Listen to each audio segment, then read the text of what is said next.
Ya, rekan-rekan semuanya, terima kasih sudah berkenan datang ke rumah pers ini, rumah pers saya. Siang ini saya, Erwin Atas Umar, dan juga rekan saya, Ainul Yakin, kami, tim kuasa hukum Polda Perkoban, mendatangi Dewan Pers. Pertanyaannya, apa agenda dari kuasa hukum Polda Perkoban untuk datang ke Dewan Pers? Ada 2 poin dalam audiensi kita hari ini. Yang pertama, hari ini kita beraudiensi tentang bagaimana seharusnya pers dan media merespon tentang data pribadi, terutama data pribadi yang spesifik, seperti data rekod medis. Dalam kasus klien itu aja yang pertama. Yang kedua, Dewan Pers menyambut baik tentang bahkan mengusulkan kepada tim kuasa hukum dan Mbak Paula untuk melakukan pengaduan terhadap media-media yang tanda kutip ini kurang bisa merespon data pribadi, bukan untuk melakukan punishment, tetapi sebagai bagian untuk menjaga independensi dan kemerdekaan pers. Kira-kira itu 2 poin dalam pertemuan hari ini. Dari poin kedua apa Bang? Maaf Bang. Dewan Pers merekomendasikan untuk melakukan pengaduan terhadap media-media yang karena ada beberapa media yang kurang aware, kurang menghargai tentang data pribadi. Maksudnya kurang menghargai data pribadi itu seperti apa? Soal bagaimana seharusnya data pribadi ditulis misalnya apakah apakah rekam medik bisa tidak untuk ditulis sebagai bagian dari kemerdekaan pers misalnya. Itu pertama. Apakah berita yang belum tentu kebenaran, misalnya dalam klaim kami itu kan dalil dari pihak sebelah, itu belum tentu kebenaran, tapi kemudian bisa ditulis untuk ditulis oleh media yang informasinya melanggar data pribadi klien. Kira-kira itu aja. Tapi rekaman suara pertengkaran itu seperti apa ya? Kok tiba-tiba ada gitu? Kalau itu tidak di luar itu. Tidak di luar dari agenda hari ini untuk soal-soal seperti itu. Lebih kepada ini aja, bagaimana pers bisa merespon data pribadi. Bahkan Dewan Pers mengatakan kok baru melaporkan hari ini gitu. Tapi setidaknya ada pandangan yang positif memang pertemuan hari ini terhadap kemajuan pers. Ya, termasuk dengan salinan putusan pengadilan itu seperti tadi dibahas. Betul, salah satunya itu juga. Tapi itu yang mengupload kan media sosial dari Instagram ya, salah satunya kan itu Bang. Ya, tapi kan tentu saja media kan punya kode etik. Ada misalnya pemberitaan yang berimbang, apakah sudah ada konfirmasi kepada pihak kami atau tidak. Tapi kan banyak bahwa media-media banyak menulis dengan satu perspektif, gitu. Sehingga kemudian terjadi pemberitaan yang tidak berimbang terhadap klien. Tapi pihak pengadilannya dilaporkan juga nggak Pak? Kemarin sudah kami laporkan ke bawah, kemarin sudah KY sudah juga.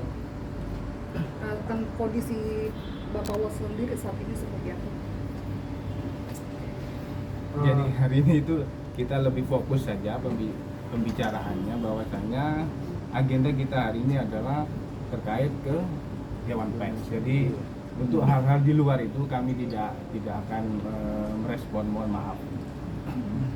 Bang izin, jika keberatan terkait postingan draft putusan di IG, kenapa tidak melaporkan akun tersebut Bang, malah justru melaporkan ke Dewan Pers? Karena kan dia yang pertama kali memunculkan di media sosial, akhirnya para pers tahu hal tersebut. Iya, tapi itu satu hal, berarti memang ada beberapa langkah hukum yang kami lakukan. Tapi kami tentu berharap media adalah rekan kami, media adalah sahabat kami. Tentu kita harus berdiskusi dengan Dewan Pers bahwa langkah-langkah hukum apa yang harus kami lakukan.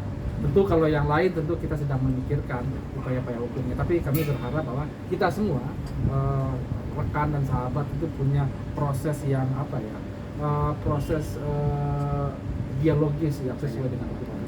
Bang, sementara abang kan mungkin bisa menilainya dari pihak sana beritanya lebih banyak dibanding dari pihaknya Paula ya Bang. Itu sendiri kan kalau dari kita pribadi karena Paulanya lebih banyak diam dibanding dari pihak sebelah. Itu gimana sih Bang maksudnya? Iya, tadi Dewan Pers juga memberikan rekomendasi juga bahwa memang seharusnya pihak kami cukup meresponnya positif, tidak tidak pasif, karena bagaimanapun kon media adalah rekan kita semua, pemberitaan untuk kepentingan umum, kepentingan publik, ya harusnya mencoba melakukan klarifikasi. Bahkan seperti yang kami katakan, ada pemberitaan yang belum tentu kebenarannya menyangkut data pribadi dengan sosial media. Tapi kemudian kami bisa jadi responnya kurang responsif, ya, sehingga kemudian itu penting menjadi pelajaran juga. Bang akan melaporkan juga nggak sih Bang nantinya Bang? Mungkin kapan Bang? Secepatnya sedang kami analisis tadi tentang sejauh mana tadi mana yang bisa masuk ranah Dewan Pers, mana yang tidak, ini sedang kami petakan. Tentu kalau bisa kita ini prosesnya cuma proses Dewan Pers, tidak bisa bersambung ke upaya lain, meskipun tidak tutup kemungkinan. Ini untuk akun-akun sendiri Bang, yang akun-akun yang menyebarkan data-data tersebut, apakah akan segera dilaporkan atau gimana Bang? Iya, kami sedang akan mencoba memikirkan tentang langkah hukum.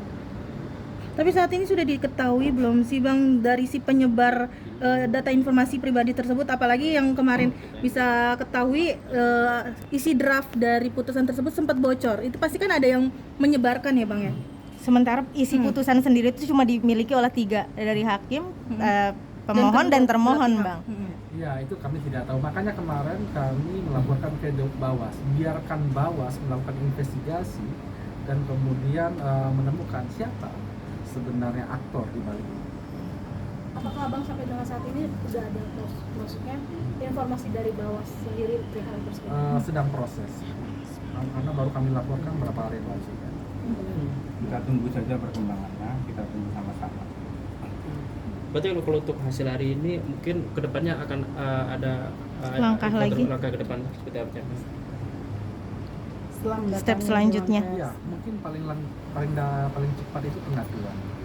Dewan Pers mengatakan bahwa ada beberapa langkah yang bisa diambil. Misalkan apakah ada siaran pers dari Dewan Pers terkait data pribadi atau memang ada pengaduan. Nah, itu sedang kami pertimbangkan. Bang, ini kan jika segera dilaporkan ke kepolisian kan dari polisi sendiri kan memiliki tim cyber sendiri Bang untuk mencari siapa dari pelaku tersebut. Kenapa tidak segera langsung dilaporkan Bang? Ini sedang kita petakan, sedang kita pelajari. Iya. Jadi kita lebih fokus saja pembicaraan hari ini adalah agenda kita ke Dewan Pers terkait dengan persoalan-persoalan lain nanti akan kita pertimbangkan lebih lanjut dan mungkin bisa saja nanti kami juga akan memberikan info terkait langkah-langkah apa yang akan kita lakukan ke rekan-rekan media, mungkin itu. Bang, mungkin ketidakhadiran Kak Paula hari ini mungkin seperti apa Bang? Kan karena sebelumnya waktu ke KAI aja datang dan mungkin hari ini kenapa tidak hadir gitu Bang untuk waktunya kasih kita mencoba audiensi, tapi kemudian dapatnya sangat mepet hari ini sehingga kemudian ya ini soal teknikal aja ya Bang. Tapi mungkin dalam waktu dekat pengaduan Pak Kapolda akan datang, kami akan memberikan informasi. Besok akan jadi KPAI Bang? Besok KPAI? Ini infonya? Info dari Bu Siti, salah satu kuasa hukum juga, besok akan ke KPAI. KPAI apa Komnas Perempuan? Oh, Komnas Perempuan. Nah, Korean ini besok final besok ya. Kejedot. Bang, tadi bawa bukti apa mungkin yang ditunjukkan ke pihak Dewan Pers? Iya, pemberitaan media yang sangat tendensius, bahkan cenderung menghakimi. Dalam bentuk link atau di print. Dari pihak Dewan Pers dalam hal ini kan bisa langsung membuka berita-berita yang kita sebutkan tadi itu kan sampai hari ini kan masih berseliweran itu, dan artinya Dewan Pers juga bisa langsung mengakses berita-berita tersebut. Oke, thank you. Thank you Bang. Terima kasih ya.